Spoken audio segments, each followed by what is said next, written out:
Master minds commerce చదవాలనుకునే 10th inter విద్యార్థుల తొలి ఎంపిక. Hi, welcome to I dream. Telugu cinema పరిశ్రమలో గొప్ప నటులు కొన్ని వందల మంది మనకి తెలుగు సినిమా పరిశ్రమ అభివృద్ధికి బాటలు వేసి వెళ్ళారు.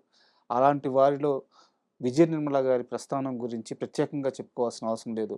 దర్శకురాలుగా, హీరోయిన్గా ఆమె చేసిన సినిమాలు కానీ గిన్నీస్ వరల్డ్ బుక్కే ఆమె పేరిట రికార్డు ఉంది.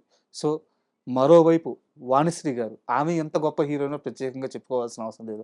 ఆమె చేసిన సినిమాలు సిల్వర్ జూబ్లీలు పైగా ఆడి గొప్ప స్టార్ హీరోయిన్గా పేరు తెచ్చుకున్నారు. అయితే విజయ నిర్మల గారి మధ్య, వాణిశ్రీ గారి మధ్య ఒక కోల్డ్ వార్ చాలా సంవత్సరాలు నడిచింది. అయితే ఈ కోల్డ్ వార్కి కారణం ఏంటి? కృష్ణ గారు వాణిశ్రీ గారితో ఎక్కువ సినిమాలు చేయకపోవడానికి కారణం ఏంటి? ఇలాంటి విషయాలన్నీ మనకి తెలియజేయడానికి సీనియర్ డైరెక్టర్ జయకుమార్ గారు ఈరోజు మనతో స్టూడియోలో ఉన్నారు. ఆయన అడిగి అసలు ఈ కోల్డ్ వార్ ఏంటి, దీని వెనక ఏం జరిగింది, ఇలాంటి విషయాలు తెలుసుకుందాం. హాయ్ సార్, నమస్తే. నమస్తే. ఈరోజు నా దగ్గర ఒక ఇంట్రెస్టింగ్ టాపిక్ ఉంది. ఇది కోల్డ్ వార్ కాదండి, cool war. Cool war. There is difference between cold war and cool war.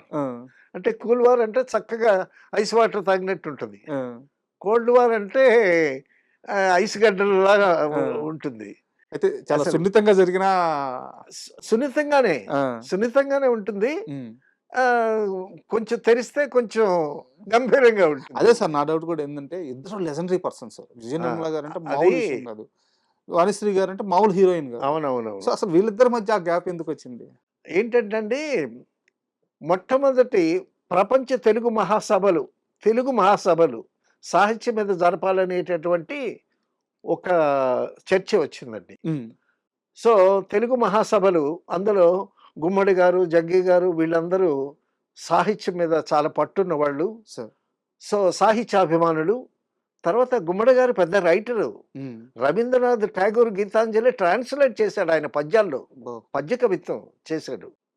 So వీళ్ళందరూ కలిసి ప్రపంచ తెలుగు మహాసభలు చేద్దామని అనుకుని, సో ప్రపంచ మహాసభలు చేయాలంటే ఒక 3-4 రోజులు చేయాలి. చేసి తర్వాత ప్రపంచంలో ఉండేటటువంటి తెలుగు కవులందరినీ ఇన్వైట్ చేయాలి.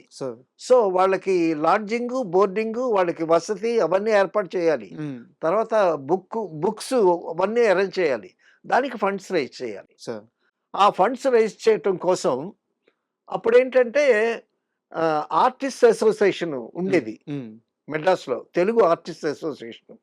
Artist association president Gummadi garu. Office ఏమో విజయ నిర్మల గారి ఇంట్లోనే ఉండేది. సో విజయ నిర్మల గారు కూడా సాహిత్యాభిమాని, మంచి నవల్స్ గివల్స్ చదువుతుంది ఆవిడ చక్కగా. ఆ నవల్స్ చదివే మెయిన్ అద్భుతమైన సినిమా తీసింది ఆవిడ. అవును. సో విజయ నిర్మల గారి ఇంట్లోనే ఆఫీసు. సో వీళ్ళందరూ కూర్చొని ఫండ్స్ రైజ్ చేయటానికి కోసం అని, ఫండ్స్ రైజ్ చేయటానికి ఏంటంటే పబ్లిక్ వెళ్ళాలి. పబ్లిక్కి వెళ్ళి అక్కడ ఏమన్నా చిన్న చిన్న స్కిట్స్, చిన్న చిన్న నాటికలు వేసి అక్కడి నుంచి టికెట్స్ అమ్మి ఫండ్స్ కలెక్ట్ చేద్దాం అనేటటువంటి ఆలోచన వచ్చిందండి. ఆలోచన వచ్చేటప్పుడు సరే కొంతమంది నువ్వు ఈ క్యారెక్టర్ వేయాలి, నువ్వు ఈ క్యారెక్టర్ వేయాలి, అది ఇదే అని అనుకున్నారు. అనుకుని రిహార్సల్ అన్ని చేశారు. రిహార్సల్ అన్ని చేసి ఆంధ్రదేశం మీదకి బయలుదేరారు. బయలుదేరిన తర్వాత అందులో ముఖ్యంగా ఏంటంటే కాంచన గారేమో సరస్వతి వేషం, ఓకే. వాణిశ్రీ గారేమో లక్ష్మి వేషం, ఓకే. సో వీళ్ళు గుంటూరు, నెల్లూరు, విజయవాడ, విశాఖపట్నం అలాగే స్టేషన్స్ తిరిగారు. ఒక ఆ స్కిట్లో ప్రత్యేకంగా ఆ స్కిట్ గురించే చెప్పుకోవాలి ఇక్కడ. ఆ స్కిట్లో ఏంటంటే కాంచన సరస్వతి కదా, లక్ష్మిగా దిగుతుంది వాణిశ్రీ. ఏంటత్త ఇట్ట దిగావు అని అడిగింది లక్ష్మీదేవిని. ఏం లేదు, మంచివాడి సినిమా చూద్దామని దిగాను పైలోకం నుంచి అని అంటది. అంటే మంచివాడు నాగేశ్వరరావు గారి సినిమా కదా. సో నాగేశ్వరరావు గారితో మంచి సినిమాలు యాక్ట్ చేసింది కదా. ఒక స్టేషన్లో అలా చెప్పింది. మరొక స్టేషన్లో తర్వాత ఏదో విజయవాడ వచ్చారు. విజయవాడ వచ్చిన తర్వాత విజయవాడ స్టేషన్లో మళ్ళీ అది రిపీట్ చేస్తారు కదా, రిపీట్ చేస్తారు. ఏంటంత ఇట్లా దిగావు అని అంటే, నేను ప్రేమనగర్ సినిమా చూద్దామని దిగాను అని అంది. తర్వాత ఇక్కడ ప్రోగ్రామ్ అయిపోయిన తర్వాత విశాఖపట్నం వెళ్ళాను. హ్మ్. విశాఖపట్నం వెళ్ళిన తర్వాత మళ్ళీ అక్కడ ఇదే అడిగింది. "ఏంటత్తయ్య ఎట్లా దిగావు" అనంటే, "నేను పాత దేవదాసు సినిమా చూద్దామని దిగాను స్వర్గలోకం నుంచి" ఆ! అనంది. అది అంతా కండక్ట్ చేసేది మాత్రం కృష్ణ గారు, విజయ నిర్మల గారు ఆధ్వర్యం. హ్మ్. అప్పుడు పాత దేవసుకు టికెట్లు దొరకలేదు. అందుకోసం ఎన్టీ రామారావు గారి సినిమాకి టికెట్ తెమ్మని పంపించాను ఒకడిని, ఆ! మా అనుయాయుడిని అని చెప్పింది. అప్పుడు పాత దేవదాసు, కొత్త దేవదాసు ఆడుతున్నాయి. ఈ 2 వివాదం చాలా పెద్ద వివాదం గదా! ఆ! ఆ! అంటే అప్పుడు విజయ నిర్మల గారికి చాలా కోపం వచ్చింది. అంటే పాత దేవదాసు చూద్దామనొచ్చాను. పాత దేవదాసుకి టికెట్లు దొరకలేదు. అందుకోసం వేరే ఎన్టీ రామారావు గారి సినిమా టికెట్లు పంపించానని అన్నది గదా! అనేసరికి అంటే పాత దేవదాసు బాగా ఆడుతుంది. కొత్త దేవదాసు కొత్త దేవదాసు సరిగ్గా ఆడట్లేదు. హ్మ్. సో, ఆ టాపిక్ ఎందుకు తీసుకురావాలి హ్మ్. అని ఈవిడ చాలా హర్ట్ అయింది. విజయ నిర్మల గారు. విజయ నిర్మల గారు. హ్మ్. సో, టూర్ అంతా అయిపోయిందండి. హ్మ్. టూర్ అంతా అయిపోయిన తర్వాత మద్రాసు వెళ్లారు. సార్. డైరెక్టర్స్ యూనియన్ ఈవిడ ఇంట్లోనే కదా ఆఫీసు. అవును. అప్పుడు అందరిని పిలిపించి ఆవిడ మాట్లాడింది. సో, ఆడియన్స్‌ని ఎంటర్‌టైన్ చేయటానికి ఏదో మంచివాడు సినిమా చూడటానికొచ్చాను, 'ప్రేమనగర్' చూడటానికొచ్చాను. It's okay. కానీ 'దేవదాసు'ని ఎందుకు తీసుకురావాలి? అందులో పాత దేవదాసు చూడటానికొచ్చాను అని ఆవిడ ఆ ఆ టాపిక్ ఎందుకు తీసుకురావాలి? ప్రత్యేకంగా. ప్రత్యేకంగా హ్మ్. అంటే ఆవిడ కావాలనే చేసిందిది. హ్మ్. కాబట్టి నేను చాలా హర్ట్ అయ్యాను. తర్వాత గుమ్మడి గారు union president, artist union president. హ్మ్. అప్పుడు గుమ్మడి గారి చేత చెప్పి, సో, దీన్ని డిసిప్లినరీ యాక్షన్ తీసుకోవాలి అని హ్మ్. లెటర్ రాసి సంజయ్ ఇవ్వమని పంపించారు. హ్మ్. ఆ లెటర్ తీసుకుంది ఆవిడ. వాణిశ్రీ గారు. వాణిశ్రీ గారు తీసుకున్నది. హ్మ్. వాణిశ్రీ గారు తీసుకొని, నేను అలవోకగా చెప్పానిది. హ్మ్. అంతేగాని నేను సంజయ్‌షి ఇవ్వాల్సినటువంటి ఇది ఏం లేదు. అది ఇదని ఆవిడ అనడం జరిగింది. అబ్బా! సో, విజయ నిర్మల గారు తక్కువదా? అప్పటికే మంచి డైరెక్టర్‌గా పేరుంది ఆవిడకి. అవును. మంచి ఆర్టిస్ట్‌గా పేరుంది. తర్వాత వాణిశ్రీ అప్పటికి ఓ ఓ ఒక దశాబ్దం పైన ఎళ్తా ఉంది అవును. హీరోయిన్‌గా. అవును. అదే సో, 2 ఇద్దరు వీళ్ళు గూడా ఇద్దరు పెద్ద లెజెండ్సే. అవును. ఇద్దరు బిగుసుకున్నారు. అప్పుడు జగ్గీ గారొచ్చి హ్మ్. వాళ్ళిద్దరిని సర్దుబాటు చేసి, ఆ ప్రాబ్లమ్ సద్దుమణిగేలాగా ఆయన టేకప్ చేసి, ఆ ప్రాబ్లమ్‌ని వారించాడాయన జగ్గీ గారు. ఆ సమయానికి. వారించారు. హ్మ్. అయితే సద్దుమణిగిపోయింది. హ్మ్. సద్దుమణిగిపోయినా సరే, లోపల లోపల ఉంటుంది గదా! హ్మ్. నా దేవదాసుని కించపరిచేటట్టు మాట్లాడిందని ఈవిడకుంటది. హ్మ్. ఆవిడకేంటంటే ఆహ్, నేను ఇంత హీరోయిన్‌ని నేను ఏదో అన్నాను అన్నంత మాత్రాన దాని మీద ఇంత యాక్షన్ తీసుకోవాలా? హ్మ్. ఆర్టిస్ట్ యూనియన్ నుంచి నాకు లెటర్ పంపించాలా? హ్మ్. అని ఆవిడ. తర్వాత కృష్ణ గారితో చెప్పింది విజయనిర్మల గారు. మీరు ఆవిడతో యాక్ట్ చేయటానికి వీల్లేదని. హ్మ్. సో, కృష్ణ గారు భార్య మాట విని ఆవిడతో గూడా యాక్ట్ చేయలేదు. హ్మ్. తర్వాత కృష్ణ గారికి వాణిశ్రీ గారికి కలిసిన సినిమాలే లేవు. అక్కడి నుంచా? అక్కడి నుంచి సినిమాలు లేవు. అబ్బా! సినిమాలు యాక్ట్ చేయలా. హ్మ్. అది జయప్రదకి ఒక మంచి ఛాన్స్. జయప్రద నంబర్ ఆఫ్ సినిమాలు యాక్ట్ చేసింది హ్మ్. కృష్ణ గారితో. తర్వాత జయప్రద బాగా కృష్ణ గారితో ర్యాపో డెవలప్ చేసుకుంటుందని విజయ నిర్మల గారు వార్నింగ్ గూడా ఇచ్చింది. Hmm. Vijaya Nirmala garu she is a very tough lady. ఏ తేడా వచ్చినా సరే ఫైర్ బ్రాండ్ అంటామే. ఏ తేడా వచ్చినా ఊరుకోదు. సరే ఆవిడకి మహానది లాంటి రైటర్స్ వాళ్ళే భయపడతారు. హ్మ్. రైటర్స్ భలే భయపడతారు ఆవిడ దగ్గర. సార్. చాలా పర్ఫెక్ట్‌గా ఉంటదావిడ. కొంచెం కోపం ఎక్కువ. హ్మ్. సరే మళ్ళీ వాణిశ్రీతో యాక్ట్ చేసి, మళ్ళా ఎందుకు గొడవలని చెప్పి కృష్ణ గారు వాణిశ్రీతో గూడా యాక్ట్ చేయలే. సో, అది జయప్రదకి ప్లస్ పాయింట్ అయింది. నంబర్ ఆఫ్ పిక్చర్స్ యాక్ట్ చేసింది. So, okay. తర్వాత కొన్ని ఏళ్ళకి ఎక్కడన్నా కృష్ణ గారు, వాణిశ్రీ గారు కనిపించినా పలకరించుకోరు. అవునా? పలకరించుకోరు. ఆ! కృష్ణ గారు పని. ఎంతసేపు 3 షిఫ్టులు పని చేయడమే తప్పిస్తే, హ్మ్. ఇంక వేరే పట్టించుకునేవాడు కాదాయన. సార్. ఆయన అంత బిజీగా ఉండేవాడు. సో, ఎక్కడైనా కనిపించినా సరే పలకరించుకునేవాళ్ళు కాదు. చాలా నాళ్ళకి కృష్ణ గారు వాణిశ్రీకి ఫోన్ చేసి, ఒక మంచి రీమేక్ ఫిల్మ్ కోసం, అందులో ఒక మంచి క్యారెక్టర్ ఉంది. హ్మ్.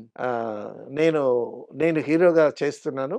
నువ్వు నా మదర్‌గా క్యారెక్టర్ చేస్తే మాత్రం చాలా బావుంటుంది అని ఈయన ఫోన్ చేశాడు ఆవిడకి. హ్మ్. సో, కృష్ణ గారు ఆ మనస్పర్ధ కూడా మర్చిపోయాడాయన. హ్మ్. అది మనసులో ఉంటే ఎందుకు ఫోన్ చేస్తాడు? ఆయన పని కోసం. ఆ! ఆ! సో, ఆయన ఫోన్ చేశాడు. హ్మ్. ఫోన్ చేస్తే, "నేనా? మీకు మదర్‌గా వెయ్యాలా? హ్మ్. ఆ క్యాసెట్ పంపించండి చూస్తాను" హ్మ్. అని ఏదో అంది. తర్వాత ఆ మదర్ వేషం కూడా ఆవిడ వేసినట్లేదు. వేసినట్లేరు. హ్మ్. సో, మొత్తానికి విజయ నిర్మల్ గారు, వాణిశ్రీ గారు ఆ విధంగా ఒక కూల్ వార్ అట అబ్బో! జరిగిందనమాట. మీరు కూల్ వార్ అంటున్నారు గానీ, ఇది కోల్డ్ వారే.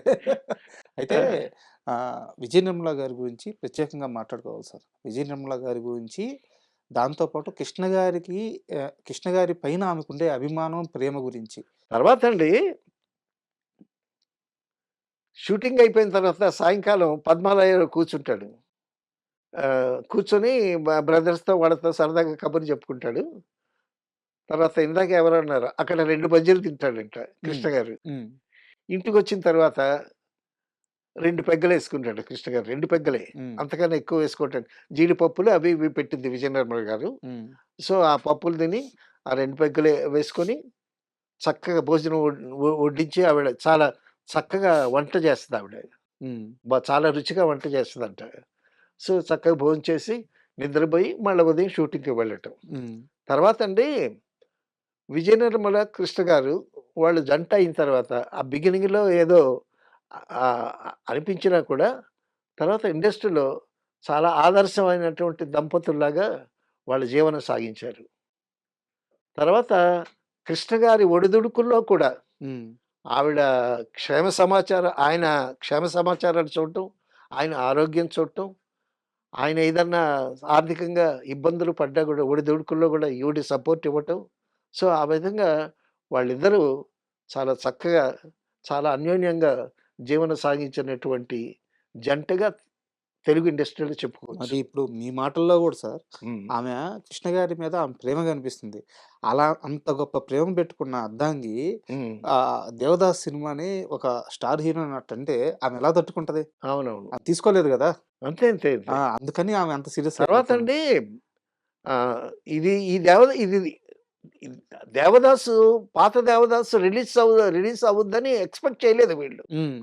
టెక్నికల్‌గా చాలా బాగా చేశారు 'దేవదాసు' సినిమా. కొత్త 'దేవదాస్‌ని'. కొత్త 'దేవదాసుని' చాలా బాగా చేశారు. హ్మ్. But it is not a flop. ఒక మాదిరిగా ఆడింది. టెక్నికల్‌గా కూడా చాలా బాగా తీశారు. 'వీఎస్ఆర్ స్వామి' హ్మ్. ఫోటోగ్రఫీ హ్మ్. చాలా బాగా తీశాడాయన. సో, ఇది రిలీజ్ చేస్తున్నారని తెలిసి అప్పుడు నాగేశ్వరరావు గారు అమెరికాలో ఉన్నారు. హ్మ్. అమెరికాలో ఉంటే ఈ ఇన్ఫర్మేషన్ ఆయనకెళ్ళింది. అప్పుడు ఆ సినిమా రిలీజ్ చేయించాడాయన. రిలీజ్ చేపిచ్చారు. ఎందుకంటే పాత 'దేవదాసు' మద్రాసులో కూడానండి అక్కడ ఆహ్, బారుల్లో ఆహ్, రోడ్డు పక్కన తాగి ఉంటారు గదా! హ్మ్. వాళ్ళు 'దేవదాసులో' పాటలు పాడేవాళ్ళండి. 'జగమే మాయ బ్రతుకే మాయ' అని. అంత పాపులర్. హ్మ్. తమిళియన్స్ కూడా తెలుగు పాటలు పాడేవాళ్ళు. సరే. సో, అంత పాపులర్ సినిమా. ఆ సినిమా రిలీజ్ చేయించారు. ఆ సినిమా రిలీజ్ చేసేసరికి కాంపిటీషన్ ఒస్తుంది. ఖచ్చితంగా. నాగేశ్వరరావు గారు యాక్టింగు బాగా జీర్ణమైపోయింది హ్మ్. తెలుగు ఆడియన్స్‌లో. ఇప్పుడు ఇది కొత్తగా వచ్చినటువంటి 'దేవదాసు.' దిలీప్ కుమార్ ఒక మాట అన్నాడు. దిలీప్ కుమార్ హిందీలో యాక్ట్ ఆ! చేశాడు. సరే. యాక్ట్ చేశాడు. ఒక మాదిరిగా ఆడింది. ఆయనేమన్నాడో తెలుసా? తెలుగు 'దేవదాసు' నాగేశ్వరరావు గారు యాక్ట్ చేసినటువంటి తెలుగు 'దేవదాసు' గాని నేను చూసి ఉంటే, హ్మ్. నేను హిందీలో ఆ వేషం చేసేవాడిని కాదన్నాడు దిలీప్ కుమార్. అబ్బా! సో, అటువంటి క్రెడిట్స్ ఉన్నాయి మరి. ఆ పాత 'దేవదాస్‌కి'. పాత 'దేవదాసు'కి. ఆ! మరి అంత క్రెడిట్స్ ఉండేటటువంటి సినిమా మీద పోటీగా 'దేవదాసు' తీద్దామనేటటువంటి ఆలోచన రావటం, అది విజయ నిర్మల గారి సాహసమా? కృష్ణ గారి సాహసమా? మెచ్చుకోవాలి. సార్ వీళ్ళసలు సాహసానికి పెట్టింది పేరు కదా! నిజంగా. ఆ! అంటే ఆ ప్రయత్నం విజయం రావచ్చు, విజయం రాకపోవచ్చు, అవును. ఏదైనా గానివ్వండి, అవును. జీవితం అంతా సాహసం చేస్తూనే ఆయన ఎదిగాడు గదా! అవునవును. ఆయనవన్నీ డాషింగ్, డేరింగ్. అయితే సో, అందరూ గొప్ప నటులు. ఆహ్, అందరూ గొప్పవాళ్ళు. ఆ! అయితే అయితే ఏవండీ గురజాడ అప్పారావు గారు అన్నాడు. "పూను స్పర్ధను విద్యనందే వైరములు వాణిజ్యమందే" అన్నాడు. స పూను స్పర్ధను విద్యలందే. కాంపిటీటివ్ స్పిరిట్ ఎడ్యుకేషన్‌లోనే కాంపిటీటివ్ స్పిరిట్ ఉండాలి. హ్మ్. సో, అది మళ్ళా తీయకూడదని ఏముంది? హ్మ్. మరి 'దేవదాసు' ఆహ్, 11 సార్లు తీశారు. అబ్బా! అన్ని లాంగ్వేజెస్‌లో. హ్మ్. అది నాగేశ్వరరావు గారి 'దేవదాసే' నంబర్ 1 అని అంటారు. హ్మ్. అవన్నీ చూసినోళ్ళు. స సో, అటువంటి సినిమాని మళ్ళా ఆ సబ్జెక్ట్‌ని మనం ఎందుకు చేయకూడదు అనేటటువంటి ఆలోచన వాడికొచ్చింది. చాలా బాగా తీశారు. Success and failure they are not in our hands.